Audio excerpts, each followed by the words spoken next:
केंद्रीय मंत्री अनुराग ठाकुर ने अपने आक्रामक तेवर से राहुल गांधी को घेरा। घोटाले से लेकर लंदन में बयान और कश्मीर तक पर कांग्रेस पर सवाल दागे। राहुल गांधी जी विदेश में जाकर रोने का काम करते हैं। राहुल गांधी जी का कैम्ब्रिज क्राइस, लंदन लाइस, इससे साफ तौर पर दिखता है कि वो देश को अपमानित करने का कोई भी क्षण नहीं छोड़ रहे। एक बार नहीं, बार बार देश को अपमानित करना, देश के सैनिकों का मनोबल गिराना, उनको अपमान करना और बार बार एक प्रोपेगेंडा के तहत देश के खिलाफ बात करना,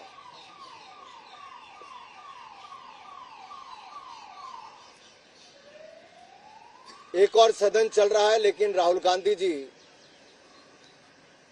जहां दुनिया भर के देशों में जाकर कहते हैं कि उनको बोलने का अवसर नहीं दिया जाता, अगर देश में एवरेज अटेंडेंस देखी जाए तो उससे भी कम इनकी अटेंडेंस है पार्लियामेंट की। जहां एक और जम्मू कश्मीर की आप बात करते हो, आपकी सरकार के समय, कांग्रेस की सरकार के समय पथरावबाजी होती थी, कश्मीर को ज्यादा स्वायत्तता देने की बात होती थी, कश्मीर के हालात गंभीर होते थे। अरे मोदी जी की सरकार आने के बाद तो आप पत्थरबाजी की बजाय बर्फ के गोले चलाने का काम और खेलने का काम, खिलखिलाने का काम कर रहे थे। ये बदलाव है दो सरकारों में। आपके समय पथराव था, हमारे समय स्वागत होता है, रिकॉर्ड टूरिज्म होता है। तो राहुल गांधी कितना कम रहते हैं सदन में, इस पर वो चर्चा कर रहे हैं। कश्मीर के हालात कब पहले क्या थे उस पर वो चर्चा कर रहे हैं और साथ ही साथ भ्रष्टाचार के मुद्दे पर भी राहुल गांधी को घेरते नजर आए। करप्शन एक आर्ट, या आर्ट से करप्शन कैसे हो, ये आर्ट भी कांग्रेस और गांधी परिवार से सीखनी चाहिए। वैसे तो आजकल सब भ्रष्टाचार करने वाले एक मंच पर दिखते हैं।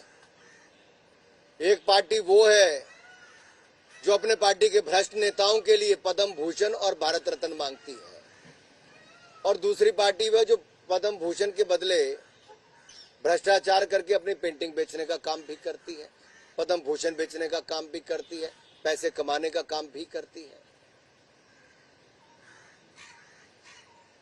क्या FATF की रिपोर्ट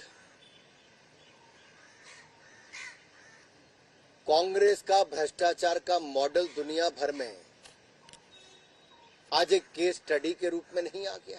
एक के बाद दूसरा घोटाला हुआ, लेकिन अब इनके घोटाले के मॉडल भी केस स्टडी, टेरर फंडिंग वाली संस्थाएं जो इन्वेस्टिगेशन करती है, अपना रिसर्च करती है, वो भी कांग्रेस और गांधी परिवार के भ्रष्टाचार के मॉडल पर केस स्टडी कर रही है।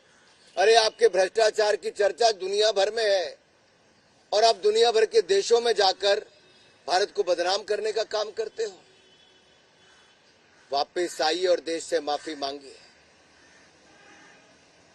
समय आ गया है माफी मांगने का। प्रियंका चतुर्वेदी क्या कह रही हैं, आपको सुनवाते हैं। Will be raising, and it is her party's demand too. The way Enforcement Directorate has nearly become the extortion department of the Bharatiya Janata Party, has become the extended department of Bharatiya Janata Party, and is sitting in the lap of Bharatiya Janata Party to accuse opposition leaders. We are seeing this unfold in Maharashtra. We are seeing this unfold in any other state which is governed by the opposition and not by the Bharatiya Janata Party.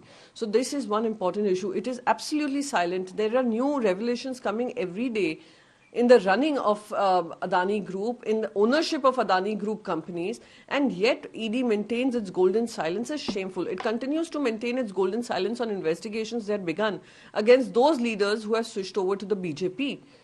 So is it the BJP washing machine and the BJP toolkit that